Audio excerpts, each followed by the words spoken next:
Hello everyone, welcome to texture with. आज के session में हम एसवीजी से रिलेटेड एक और प्रोसेस समझेंगे, जिसमें हम देखेंगे कि किस तरह से एसवीजी यानी स्केलेबल वेक्टर ग्राफिक के थ्रू हम एक सर्कल को ड्रॉ कर सकते हैं। ठीक है, इससे पहले वाले सेशन में हमने देखा था कि कैसे रेक्टेंगल ड्रॉ होता है। अब हम देख रहे हैं कि कैसे सर्कल को ड्रॉ कर सकते हैं। तो सर्कल ड्रॉ करना भी बहुत ही सिंपल और स्ट्रेट फॉरवर्ड है यहाँ पे, क्योंकि एक तो पॉइंट ये है कि यहाँ पे हमें जावास्क्रिप्ट की नीड नहीं है ना, जावास्क्रिप्ट की रिक्वायरमेंट ही नहीं है आपको। यहाँ पे आप डायरेक्टली सर्कल ड्रॉ कर सकते हो जैसे अपन ने रेक्टेंगल ड्रॉ किया था, बस कुछ मेथड्स अलग हैं। तो वो मेथड्स मैं अभी आपको एक्सप्लेन करूँगा कि कौन से वो मेथड्स हैं, कैसे हम सर्कल को ड्रॉ कर सकते हैं। बट सेशन शुरू करने से पहले जस्ट मेरा एक रिकमेंडेशन है कि अगर अभी तक आप लोगों ने पहले वाले सेशंस नहीं देखे हैं तो आप पहले उनको देख सकते हो, क्योंकि ये जो पूरी प्लेलिस्ट है एक प्रॉपर सीक्वेंस और सिंक में है। तो अगर आप उसको सीक्वेंशियली फॉलो करोगे तो और भी ज़्यादा इजी रहेगा आपके लिए ऑनगोइंग टॉपिक को समझना। क्योंकि अभी के लिए हम फोकस करेंगे किस पार्ट पे, खाली मेन जो पोर्शन है हमारा कि कैसे हम सर्कल को ड्रॉ कर सकते हैं एक एसवीजी के ऊपर। ठीक है, तो जैसे अब अगर बात करें हम कैनवास की, तो जिन्होंने कैनवास पढ़ा है तो कहीं ना कहीं वो थोड़ा बहुत उसको रिलेट कर पाएंगे अपने एसवीजी से। कैनवास के थ्रू भी हम ग्राफिक्स ड्रॉ करते हैं और एसवीजी के थ्रू भी, तो दोनों को कंपैरेटिवली पढ़ोगे तो और इजी रहेगा। इसलिए पहले हमने कैनवास डिस्कस किया जहाँ पे हमें जावास्क्रिप्ट की नीड होती थी, और अब हम बात कर रहे हैं एसवीजी की, जहाँ पे एक्सटर्नल जावास्क्रिप्ट की कोई नीड नहीं है। आप डायरेक्टली जो शेप्स हैं वो ड्रॉ कर सकते हो। ठीक है, ओके। तो अब बात करते हैं कोड की। बहुत ही सिंपल सा कोड है। यहाँ पे टेक्सचर में मैंने लिखा हुआ है हेड सेक्शन के अंदर और एक हेडिंग डाली हुई है HTML बाय टेक्सचर में। अब अगर इसको मैं सेव करूँ और वेब ब्राउजर को रिफ्रेश करूँ तो कुछ इस तरह से हेडिंग हमें शो हो रही है। अब हमारा नेक्स्ट टारगेट क्या है, पहले तो हम यहाँ पे एक हेडिंग डाल देते हैं। तो इधर लिखेंगे H2 और इस हेडिंग में लिखेंगे सर्कल इन SVG। ठीक है, या फिर इसको आप डायरेक्टली ऐसे लिखते हो, process to draw a circle in SVG। ठीक है, तो ये एक हमारी सब हेडिंग हो गई, process to draw a circle in SVG। ये हो गई हेडिंग। अब इस हेडिंग के बाद में हम SVG बनाएंगे।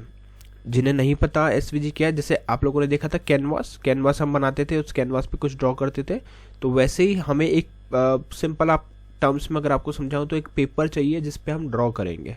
तो उस पेपर को बोलेंगे SVG। और SVG ऐड कैसे होगा, SVG ऐड करने के लिए सिंपली आपको यहाँ पे लिखना पड़ेगा SVG। ठीक है, और इस SVG के अंदर हम उसकी हाइट सेट करेंगे पहले तो यहाँ पे हाइट आ जाएगा। ठीक है, और हाइट में हम डाल देते हैं फॉर एग्जांपल 600 पिक्सल।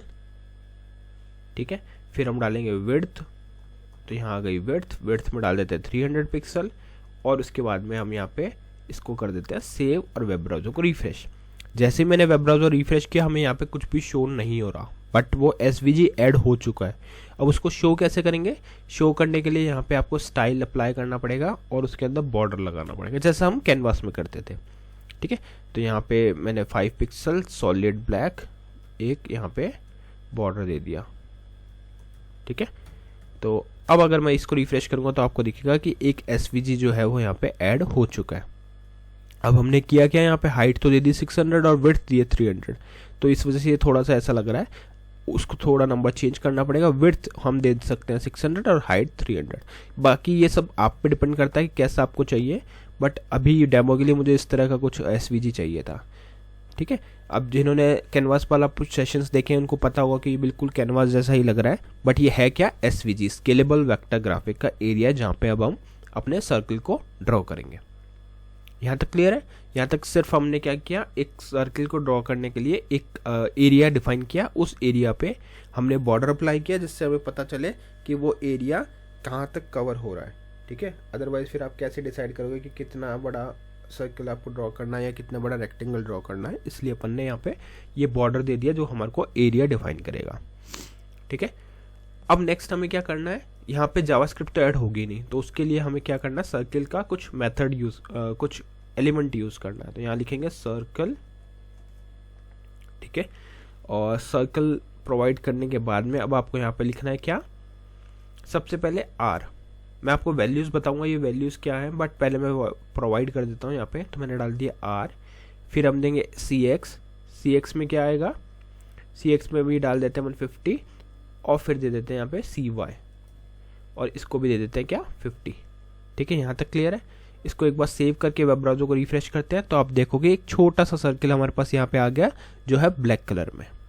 ठीक है, यहाँ पे अभी हमने कोई भी एडवांस चीज़ यहाँ पास नहीं की, सिर्फ बेसिक सी इंफॉर्मेशन हमने डाली आर सी एक्स सी वाई। अब क्वेश्चन आता है कि ये आर का मीनिंग क्या है, सी एक्स का मीनिंग क्या है और सी वाई का मीनिंग क्या है। तो अगर हम बात करें आर की तो ये रिक्वायर्ड रहता है, ये क्या होता है the radius of the circle.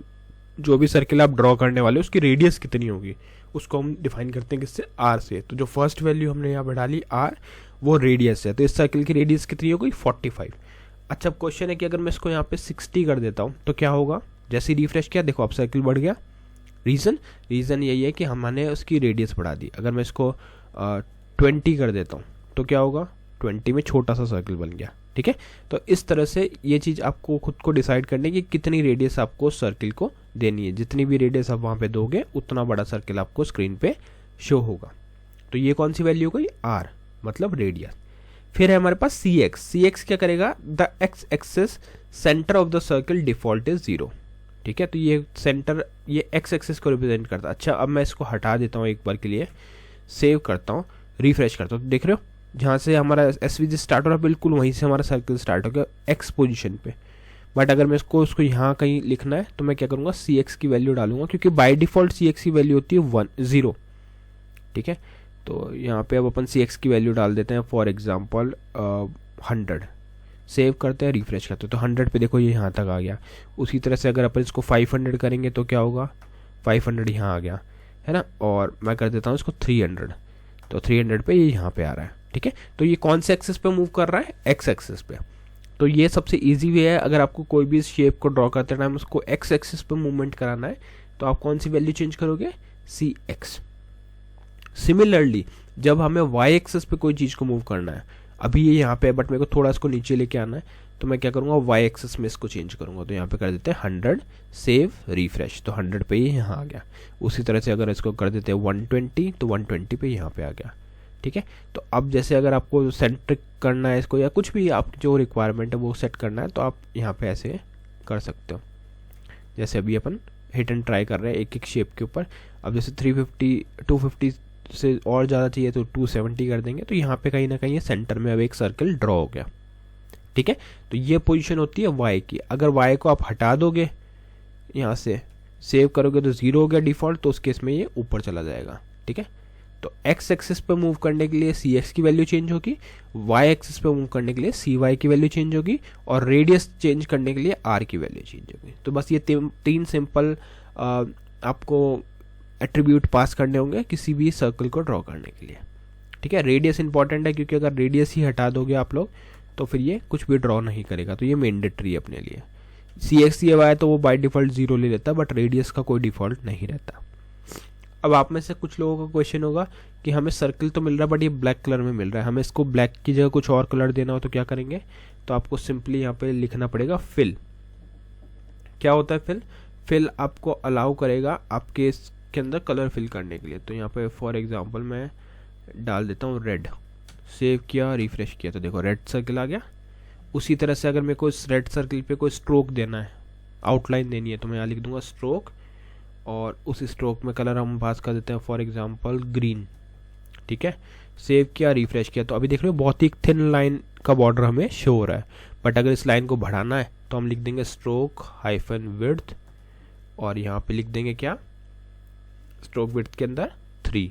Save किया, रिफ्रेश किया, तो आप देखोगे 3, या फिर आप इसको और बढ़ा दो, फॉर एग्जांपल 10 कर देते हैं, तो 10 में ये एक बहुत बड़ा सा आउटलाइन आपको दिख रहा है। ठीक है, तो ये क्या होगा, इसकी स्ट्रोक विड्थ। इस तरह से जब भी आपको स्ट्रोक विड्थ, अब बाकी चीज़ें जो हमने देखी थी ओपेसिटी वगैरह वो आप सीधा यूज़ कर सकते हो, डिपेंड करता है कि आप कैसे यूज़ करना चाह रहे हो। बट लास्ट सेशन में हमने वो रेक्टेंगल के साथ में यूज़ किया था, राइट। तो वैसे ही हम यहाँ पे भी यूज़ कर सकते हैं। जैसे अगर मैं यहाँ पे लिखूँगा ओपेसिटी, और यहाँ पे हमने वैल्यू डाल दी फॉर एग्जांपल 0.5, इसको कर दिया सेव, वेब ब्राउज़र को रिफ्रेश, तो आप देखोगे पूरा जो सर्कल है वो ओपेसिटी उसकी चेंज हो गई। ठीक है, एक छोटा सा मैं आपको टास्क दे रहा हूँ कि अगर हमें सिर्फ आउटलाइन की ओपेसिटी चेंज करनी है तो वो आप कैसे करोगे ये आपको बताना है। ठीक है, और अभी के लिए ओपेसिटी का आपको मैंने आइडिया दे दिया कि कैसे ओपेसिटी सेट होती है, और एक असाइनमेंट दिया, तो आप वो ट्राई कर सकते हो। जस्ट एक सिंपल सा है, पहले सेशन में कवर हुआ है ऑलरेडी, इसलिए मैं वापस रिपीट नहीं कर रहा। तो ये जो पूरा प्रोसेस अभी हमने देखा, ये किस लिए होता है, सर्किल को ड्रॉ करने के लिए एसवीजी पे। आई होप ये पूरा टॉपिक क्लियर हुआ होगा। नेक्स्ट सेशन में हम बाकी टॉपिक डिस्कस करेंगे। So thank you for watching texture method.